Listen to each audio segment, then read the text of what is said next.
15 বছর পরে বাংলাদেশ জামাত ইসলামী এই কোটচাঁদপুরের মাটিতে আলেম ওলামাদের সম্মান রাখতে আজকের এই ইফতার মাহফিল করতে পেরেছে। আলহামদুলিল্লাহ, আলহামদুলিল্লাহ। প্রিয় ভাইরা, আপনারা সবাই সাক্ষী, আমাদের উপরে কি নির্যাতন চালানো হয়েছে, ঠিক কিনা বলেন? আল্লাহ সুবহানাহু ওয়া তাআলা আমাদেরকে পরিবেশ তৈরি করে দিয়েছেন, শুকরিয়া। তবে মনের ভিতরে আরো একটু কষ্ট রয়েছে।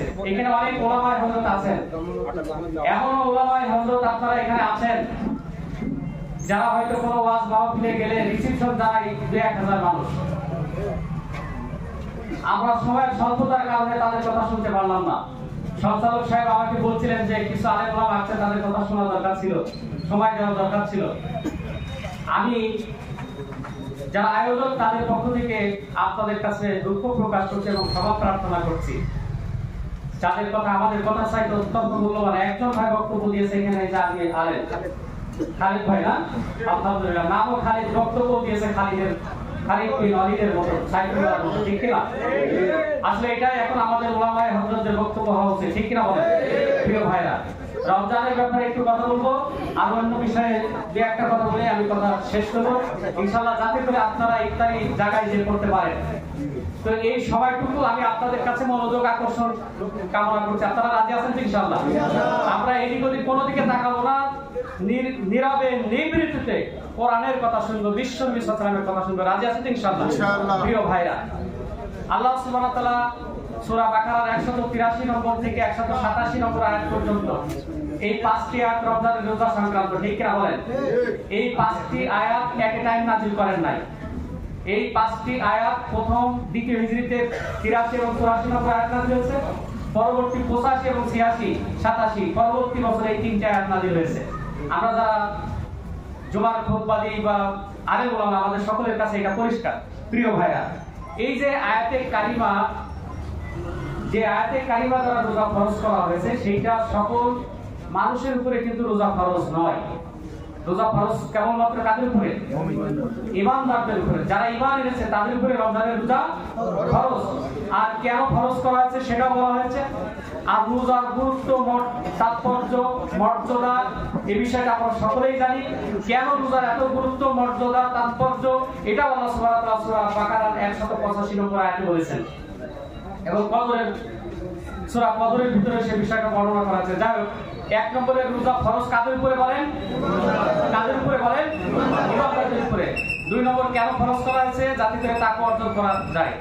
আর রোজার আরেকটা স্পেশালিটি হলো যে রোজা আল্লাহ সুবহানাহু ওয়া তাআলা যত মৌলিক ইবাদত আমরা করি, সব ইবাদতের ভিতরে রোজা একটি ব্যতিক্রমী ইবাদত। কারণ হলো নামাজের কথা আল্লাহ সুবহানাহু ওয়া তাআলা কোরআনুল কারীমে বলেছেন, যাকাতের কথা বলেছেন, হজের কথা বলেছেন, কিন্তু ডিটেইলস তথ্য নামাজের ব্যাপারে, হজের ব্যাপারে, যাকাতের ব্যাপারে আল্লাহ সুবহানাহু ওয়া তাআলা নিজের ডিটেইলস বর্ণনা করেন নাই।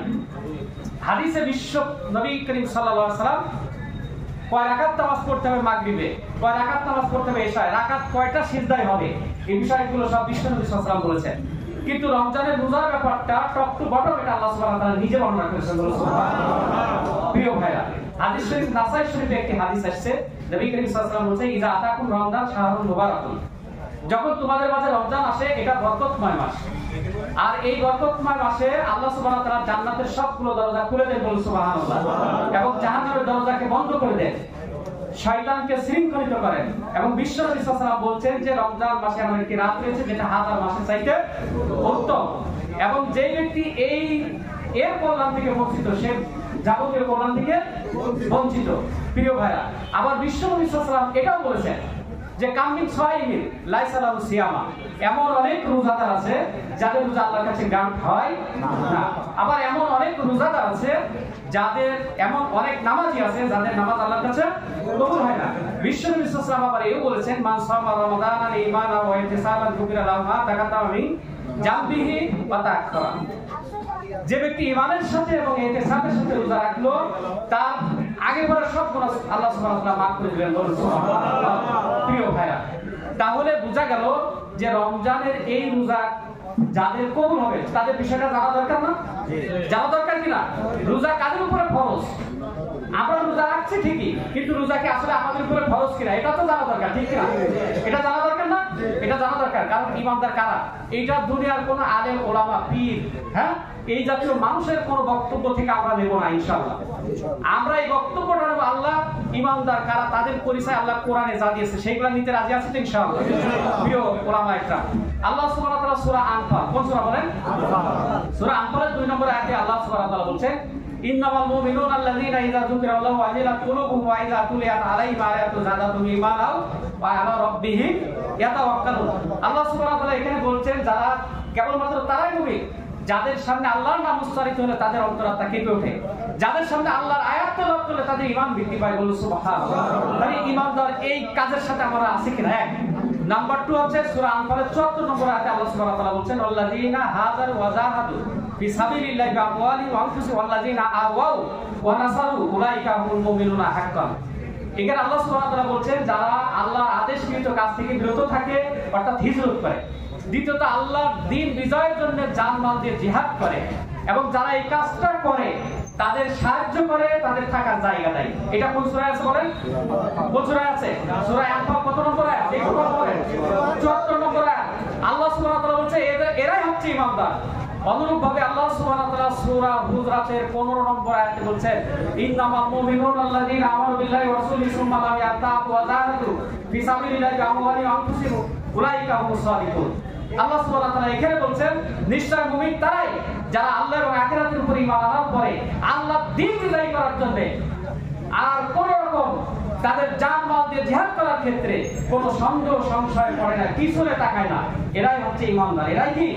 এরাই হচ্ছে ঈমানদার। প্রিয় ভাইরা, তাহলে আল্লাহর দ্বীন বিজয় দেখেন, আমি আরেকটু জায়গায় যেতে চাই। আমরা না মসজিদে নামাজ পড়াই, এখানে অধিকাংশ মানুষ আমরা আছি, ঠিক কিনা ভাই? আমরা নামাজ পড়াই, নতুবা আমাদের মতো হুজুরদের পেছনে নামাজ পড়ি, ঠিক কিনা? কিন্তু আব্দুল্লাহ বিন উবাই নামাজ পড়তেন কার পেছনে? কথা বলেন, কার পেছনে? তাহলে আল্লাহ রাসূল সাল্লাল্লাহু আলাইহি ওয়াসাল্লামের নামাজ কবুল হয়নি নাকি? কবুল হয়েছে? উলামা একরাম কথা বলেন, কবুল হয়েছে? তাহলে আব্দুল্লাহ বিন উবাই নামাজ কবুল হয়েছে? না। কবুল হয়েছে? না। কবুল হয়নি। কেন কবুল হয়নি? এই প্রশ্ন আছে না নাই? আছে না নাই? এই প্রশ্নের উত্তর আল্লাহ সুবহানাহু ওয়া তাআলা সূরা বাকারার সূরা তাওবার 80 নম্বর আয়াতেই দিয়ে দিয়েছেন। ইস্তাগফির লাহুম আও লা তাস্তাগফির লাহুম ইন তাস্তাগফির লাহুম 70 মারাতান ফালা ইয়াগফিরাল্লাহু লাহুম যালিকা বিআন্নাহুম কাফারু বিল্লাহি ওয়া রাসূলিহি ওয়াল্লাহু লা ইয়াহদিল কওমাল কাফিরিন। আছে এখানে ওয়াল্লাহু লা ইয়াহদিল কওমাল ফাসিকিন? আছে এই আয়াতে? আছে। প্রিয় ওলামা একরাম, ওনার অপরাধ কি ছিল? উনি কেন কাফের? উনি তো কালেমা পড়েছিলেন, উনি তো নামাজ পড়তেন, রোজা রাখতেন, উনি দান সদকাও করতেন, আল্লাহ রাসূলের সাথে উঠা বসা করতেন, ঠিক কিনা? কিন্তু কেন ওনার ঈমান নেই? এই কথা আল্লাহ বললেন। এটাকে আল্লাহ কি সত্য বললেন না মিথ্যা বললেন? একটা সত্য। তাহলে বাট হোয়াই?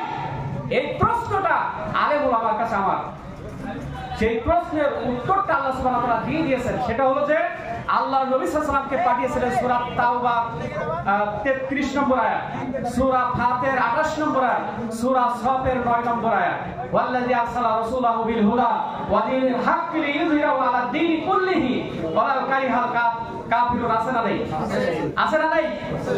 এই জিনিসটা, এই যে সত্যকে বিজয়ী করার জন্য, কোরআনকে বিজয়ী করার জন্য বিশ্বনবী সাল্লাল্লাহু আলাইহি ওয়াসাল্লামের আগমন ছিল। এই দিনকে বিজয়ী করতে আব্দুল্লাহ বিন উবাই চাননি, ঠিক কিনা? এই দিনকে বিজয়ী করতে আব্দুল্লাহ বিন উবাই চাইনি।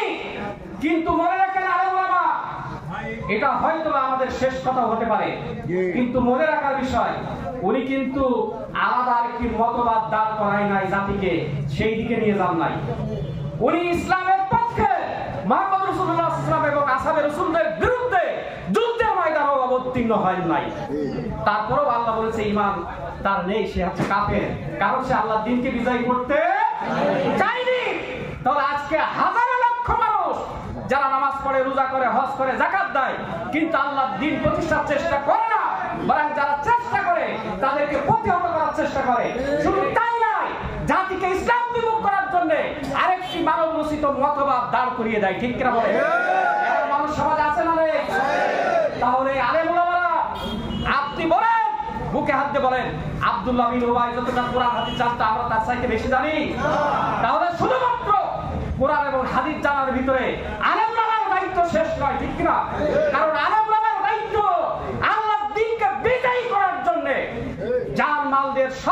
জাতীয়করণে নিজে যেমন চেষ্টা করবে, জাতিকে চেষ্টা করার জন্য উদ্বুদ্ধ করা, প্রচার করা, এটা হচ্ছে আলেম ওলামার মৌলিক দায়িত্ব। কারণ এটা আমার কথা নয়। সূরা আল ইমরানের 146 নম্বর আয়াত, কত নম্বর আয়াত? কত বলেন, কত নম্বর আয়াত? আল্লাহ সুবহানাহু ওয়া তাআলা বলেন, ওয়া কাইয়্যিম মিন নাবিয়্যিন ওয়া তাআলা মা'হুম রিব্বিয়ুন ফামা ওয়াহানু লিমা আসাবাহুম ফি সাবিলিল্লাহ ওয়া মাস্তাকানু ওয়া মা যাওফু আল্লাহু ইউহিব্বুস সাবিরিন। এটা সূরা আল ইমরানের 146 নম্বর আয়াত। আল্লাহ বলেন, অগণিত নবী এবং তাদের সাথে যারা আল্লাহওয়ালা ছিল তারা সকলেই আল্লাহর দ্বীন প্রতিষ্ঠার জন্য লড়াই সংগ্রাম করেছে। কি করেছে? কি করেছে বলেন? লড়াই সংগ্রাম করেছে। এবং তাদের সাথে যারা আল্লাহর ওলি ছিল, আমরা আলেম ওলামারা আল্লাহর ওলি দাবি করি, ঠিক কিনা? কিন্তু আল্লাহর দ্বীন প্রচার প্রসার এবং প্রতিষ্ঠার জন্য চেষ্টা করিনি, তাহলে এটা একটা ফেক দাবি করা হবে না? ফেক দাবি করা হবে না? প্রিয় ভাইরা, আমরা মনে করি এবং আমরা প্রচার করি, একটি প্রসিদ্ধ হাদিস বুখারী এবং মুসলিম শরীফে আছে। একটু মনোযোগ দিয়ে শুনুন, আমি কথা শেষ করে দেব, এই কথাগুলো বলি। বুনিয়াল ইসলাম আলা খামস, ইসলাম 5টি স্তম্ভের উপরে প্রতিষ্ঠিত, ঠিক কিনা? সেটা আমরা জানি, নামাজ, কালেমা, নামাজ, রোজা, হজ, যাকাত, তাই তো? কিন্তু আপনারা বলুন, আল্লাহ রাসূল বলেন বুনিয়াল ইসলাম আলা খামস, ইসলাম এই 5টি ভিত্তির উপরে প্রতিষ্ঠিত। তার মানে কি এটা ইসলাম? তার মানে এটা ইসলাম নয়। ওইগুলোর উপর ইসলাম প্রতিষ্ঠিত। তাহলে ইসলাম কোনটা সেটা একটু জানা দরকার, ঠিক কিনা? আরেকটি হাদিসে মুআয বিন জাবাল রাদিয়াল্লাহু তাআলা আনহুকে বলছেন আল্লাহ রাসূল, আলা আদুল্লুকুম বিরাসিল আমরি ওয়া উমুদিহি ওয়া জালওয়াতি সানাবিহি ক্বালু বালা ইয়া রাসূলুল্লাহ ক্বালা রাসূল ইসলামি আল আমরু রাসূল ইসলাম ওয়া উমুদিহি as-সালাত ওয়া জালওয়াতি সানাবিহি আল জিহাদ। প্রিয় ভাইরা, বিশ্বনবী সাল্লাল্লাহু আলাইহি ওয়াসাল্লাম বলেন, দ্বীনের মূল হলো ইসলাম, আর দ্বীনের খুঁটি হলো নামাজ, আর দ্বীনের সর্বোচ্চ চূড়া হলো জিহাদ ফি সাবিলিল্লাহ। প্রিয় ভাইরা, এই যে এই ঘরের সর্বোচ্চ চূড়া হচ্ছে এই ছাদ, ঠিক কিনা? এই ছাদটা যদি এই ছাদটা না থাকতো, এখানে বসে কথা বলা যেত, শোনানো যেত, শোনানো যেত, রোদ বৃষ্টি ঝড় থেকে বাঁচা যেত, তাহলে ইসলাম আজকে রয়েছে কি?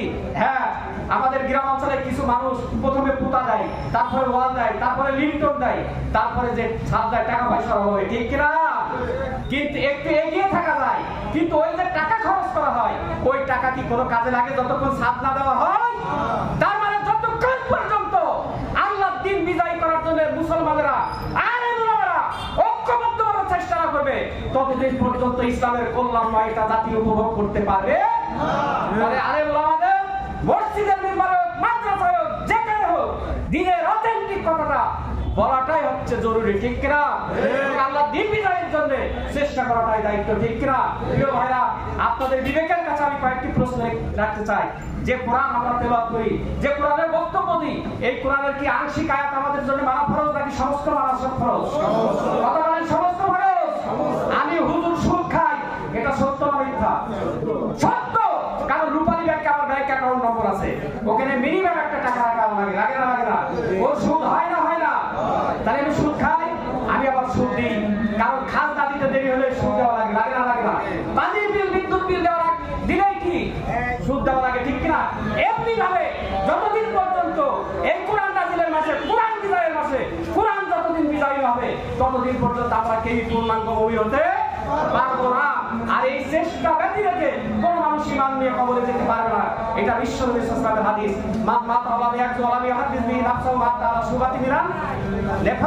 এটা মুসলিম শরীফের হাদিস।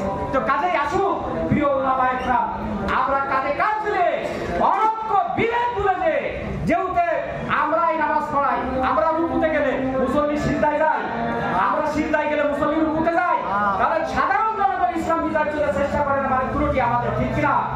ত্রুটি কাদের? ত্রুটি আমাদের। সুতরাং আমরা যথার্থ কথাটা বললে ইনশাআল্লাহ জাতি অ্যাকোমোডেট হবে, আল্লাহর দ্বীন কায়েমের জন্য ঐক্যবদ্ধ হবে ইনশাআল্লাহ।